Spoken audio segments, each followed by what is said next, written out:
Mi nombre es Juan Carlos Parodi, soy un socio relativamente nuevo. Realmente me siento honradísimo de pertenecer a esta institución y espero que ustedes no se hayan arrepentido o arrepientan, sobre todo la gente que me presentó, de que yo esté aquí. Yo soy cirujano, pero hoy voy a hablar de un tema que no tiene nada que ver con la cirugía.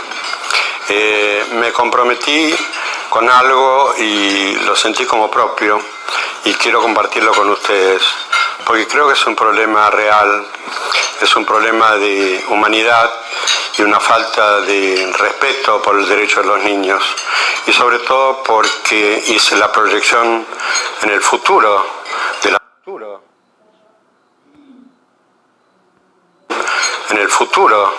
de las tendencias actuales, que lo hice en la Universidad de Michigan, que yo pertenezco a la cátedra de investigación, y hicimos una proyección del crecimiento demográfico argentino y la posible calidad de gente que vamos a tener en el futuro. Bueno, no vamos a hablar de lo que es la pobreza. La información la recogí de organismos nacionales e internacionales. Leí mucho de las mejores fuentes, sobre todo el efecto de varios factores sobre la capacidad cognitiva de los pobres. Y lo más importante, hice un trabajo en terreno que los quiero compartir con ustedes.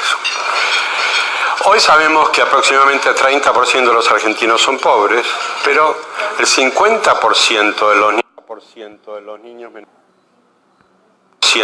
niños menores de 14 años son pobres. En los asentamientos el 73,9% de ellos lo son. ¿Qué significa esta cifra? Aunque ustedes no sean matemáticos, yo tengo 3 hermanos ingenieros y siempre me gustan las matemáticas, ustedes pueden ver muy fácilmente que si el 30% son pobres y el 50% de los niños, quiere decir que el crecimiento demográfico es una cosa que no es regular y que el crecimiento se hace a expensas de los pobres.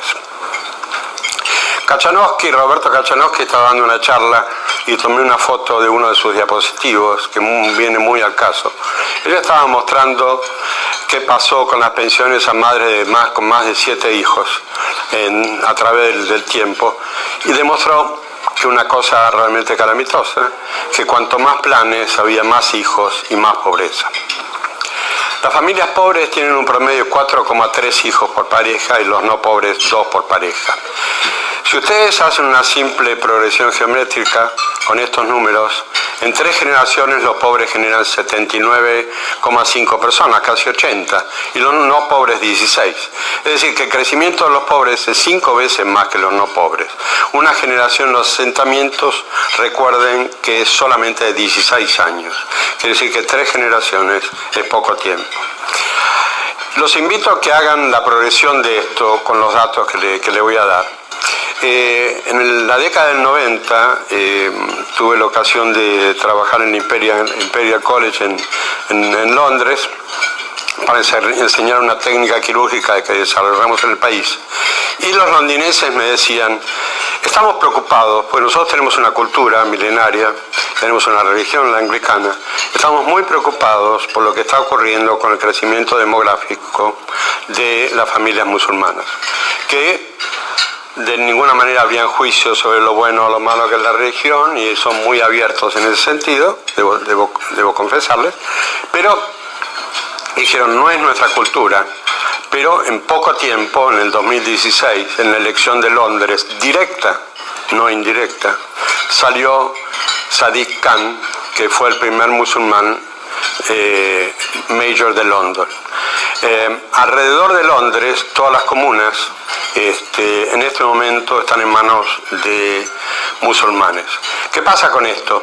Que los colegios elementales disminuyen y las madrasas aumentan. Y fíjense lo que pasa con un país con la cultura como la inglesa, que en las madrasas se enseña el Corán. Bueno, esto es la proyección de los que pasaban en los 90, y en esto me quiero dedicar yo a decirles a ustedes qué nos va a pasar a nosotros si no hacemos algo. Con la asignación de planes en el tercer mes de gestación, el embarazo adolescente se incrementó significativamente. En algunos hospitales se quintuplicó la atención a adolescentes embarazadas. ¿Y esto por qué? Porque al tercer mes ya recibían subvención.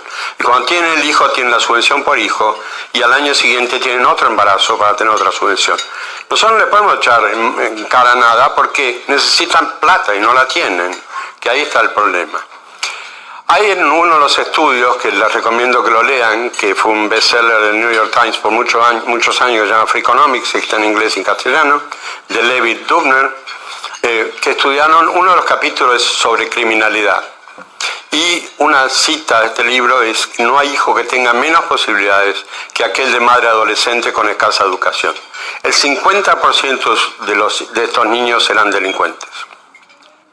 Yo fui a visitar las villas y realmente me sentí muy mal y por eso me comprometí con el tema. Me fui al pozo de la cava, hablé con las familias, les llevé cosas, charlé con los chicos, llevé sociólogos, llevé psicólogos, llevé expertos en nutrición, que dicho sea de paso, ya tenemos en la Argentina 2 esfuerzos muy grandes en nutrición, que después vamos a hablar.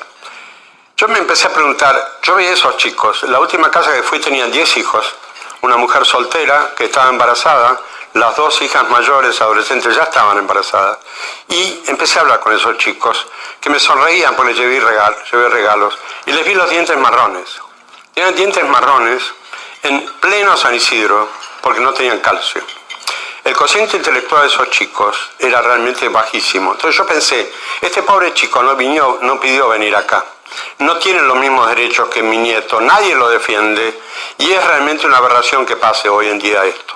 Y lo hablé con Pose, le digo, esto no puede durar un día más, porque este chico ya tiene asignado su futuro y no le estamos dando iguales oportunidades a todos, que es el principio de la justicia social. El otro problema es que, ¿qué pasa con los pobres? Los pobres generan más pobres, porque esos hijos no van a ser ricos. Raramente el hijo de un pobre, hoy en la Argentina, no será pobre en el futuro. Y a eso viene la progresión geométrica que le vamos a hablar en unos minutos. ¿Por qué el hijo de pobre será pobre? El cociente intelectual es menor.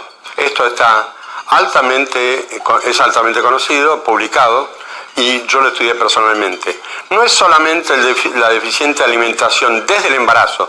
Cuando nace un chico de una madre malnutrida, ya tiene cociente bajo. La plasticidad del cerebro se produce dentro de los primeros 5 años. Hay un segundo periodo de plasticidad en la preadolescencia muy corto, pero esencialmente el cociente depende de la nutrición durante el embarazo y en los primeros 5 años. Además, estos chicos, que la mayoría son no deseados ni esperados, no tienen estímulos, tienen agresión física más del 50%, padecen polución auditiva, presencia de pandillas en su barrio, falta de afecto y uso del paco. Todo esto está publicado hasta en el Lancet, que es una de las revistas internacionales de medicina más respetadas, y la sustancia gris de estos chicos en volumen es menor, y la superficie de su cerebro también es menor. Ni que hablar de las conexiones interneuronales, que son muchísimo menores. El problema es que este déficit cognitivo, aunque ustedes lo recontraalimenten, es irreversible. Estos chicos, que son el 50% de los niños en Argentina hoy, van a ser nuestro futuro. Y esos chicos tienen bajo cociente. Y ahora vamos a hablar de la educación. Educación deficiente. Yo comprobé personalmente que en todas las villas los maestros no tienen título de maestros. Fui a hablar con los gremialistas y me dijeron, eso es así. Los que tienen título no van a las villas. Entonces tenemos que convocar a los que abandonaron el estudio, que no tienen título para que sean maestros. Quiere decir que en los lugares donde más educación necesitamos, tenemos a los peores maestros. Esto pasa hoy en la Argentina. Arieto Guadañe dio una charla interesantísima y nos decía, los hijos de los pobres no van a la universidad, no tienen las mismas posibilidades que tu hijo y tu nieto, no tienen ninguna. Entonces, ¿quién los defiende a los niños pobres? Nadie. ¿Ustedes creen que con la subvención universal por hijo bajaron solamente el 5,6% el índice de pobreza?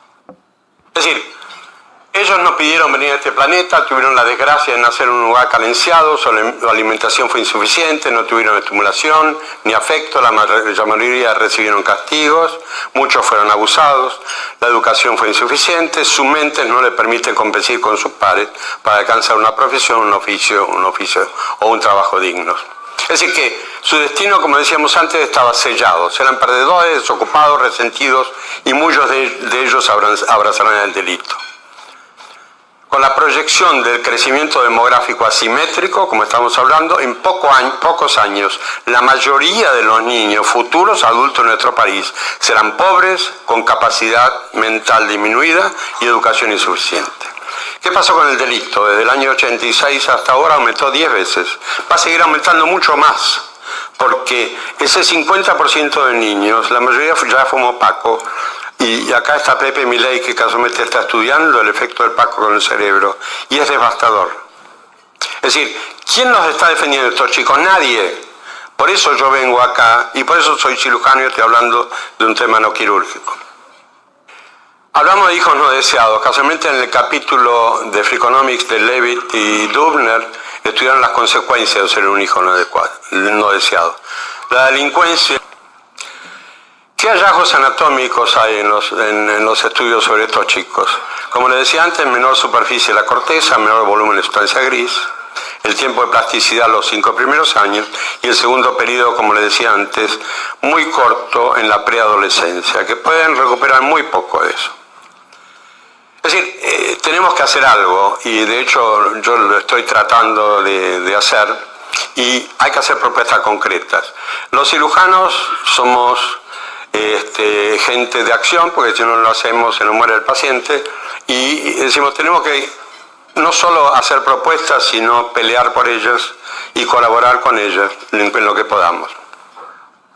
¿Cuál es el problema? El problema obviamente es la falta de educación y la falta de conocimiento, y lo que sí tenemos que hacer es darle importancia al hecho de traer un niño al mundo. Hay que dignificar la creación de una nueva vida, darle la importancia que merece el bienestar y la felicidad de los niños. Y para eso se necesita fomentar la procreación responsable. Ustedes me dirán, eso es un enunciativo, en educación van a tardar 3 generaciones en aprenderlo. Lo que hay que hacer es hacerlo hoy. Como decía Kachanowski, aumentaron los planes y aumentó en forma exponencial y casi en línea vertical la cantidad de pobres. Acuérdense, 50%. 14 años o menos hoy en la Argentina, acá en nuestro país, el 50% son pobres. ¿Qué tenemos que hacer? Los incentivos económicos deben ser inversos. Las familias con 2 o menos hijos deben tener incentivo. Hay que suprimir los planes para futuras familias numerosas. Hay que suprimir la asignación universal después del segundo hijo. ¿Qué pasó en China? Ustedes habrán leído por años las hambrunas, que morían más de 10 millones, 20 millones, 30 millones. China, entre otras cosas, con los cambios económicos que se hicieron capitalistas, etcétera, etcétera, pero dijeron, cada familia en la ciudad, un hijo. En el campo, 2 hijos. ¿Saben cuál es el índice de pobreza de China hoy? 3%. Nosotros tenemos 30%. Como les decía, la educación y alimentación a la que más necesita. Abadi y Margarita Barrientos realmente son 2 próceres argentinos que están trabajando en esto. El problema es que yo le digo a Abadi está bárbaro lo que hace, pero no alcanzan los recursos para alimentarlos. Están creciendo en forma exponencial y no vamos a poder cubrir con recursos la alimentación adecuada y la educación adecuada de estos chicos. Entonces, ¿le estamos dando iguales oportunidades a todos? No. Somos injustos, no hay justicia social y esto es el peor pecado nuestro. No le estamos dando oportunidades a esos chicos. No nos interesa que tengan 10 hijos, una mujer ignorante, no nos interesa qué está pasando con esos chicos. Hay que convencer a los padres, como yo traté, que no hay vivencia más enriquecedora que ver a sus hijos felices, con capacidad de progresar y tener éxito. Convencer a todos que la pobreza es carencia, no virtud. Y esto es un tema que tuve una discusión muy importante, porque yo creo que esto es una verdad absoluta. Hay que terminar con la pobreza. No hay que pensar que la pobreza es una virtud. Una cosa es ser austero, no darse lujos mientras haya carentes, y otra cosa es hacer de la pobreza una virtud, cosa que no lo es, que es realmente una desgracia. Por otro lado, la Argentina tiene los mayores recursos naturales per cápita del mundo, seguramente ustedes lo sabían. Sarmiento terminó con los analfabetos, el primer país del mundo, pero en la economía mundial predominan los servicios. Y si bien tenemos gente capacitada, no tenemos estructura para competir. La participación de la agricultura en el comercio mundial, que nosotros nos sentimos muy fuerte, es del 3%. Tenemos millones de argentinos y extranjeros con jubilaciones sin haber hecho aportes, planes y jubilaciones para todos, mientras que los niños del noroeste se mueren de hambre. Tenemos la carga impositiva, por otro lado, más alta del mundo. Es decir, este camino evidentemente no promueve el progreso, sino el oprimir a los que más producen. La Universidad de La Plata tiene un tercio, y eso lo vi yo personalmente, un tercio de alumnos extranjeros que estudian gratuitamente. Somos buenos, sí, pero lo que pasa es que no somos ricos. Tenemos chicos muriéndose de hambre en el norte y le estamos regalando estudios a gente con capacidad de pago y no pagan nada. La tercera parte de los estudiantes de La Plata son extranjeros y en Buenos Aires el número es más o menos similar. La maternidad Sardá que visité tiene el 80% de la cama de maternidad ocupada por bolivianas. Se atienden gratis y vienen en tour, que eso lo vi yo también, en ómnibus, se atienden gratis como si nos sobrara la plata. Vayan ustedes a Bolivia a atenderse, no sé si alguien fue. No los van a atender si no pagan. No van a hacerlos entrar a una escuela si no pagan. Y acá se los regalamos, cuando en realidad se nos están muriendo los chicos. Entonces somos tontos y cobardes. Yo lo creo fervientemente.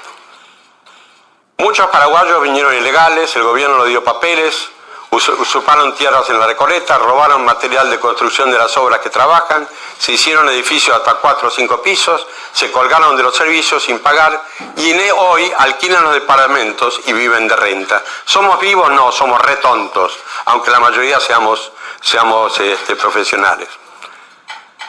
Es decir, le damos educación y salud gratis, subsidios a todos, las fronteras son porosas y ni siquiera controlan los antecedentes de los inmigrantes.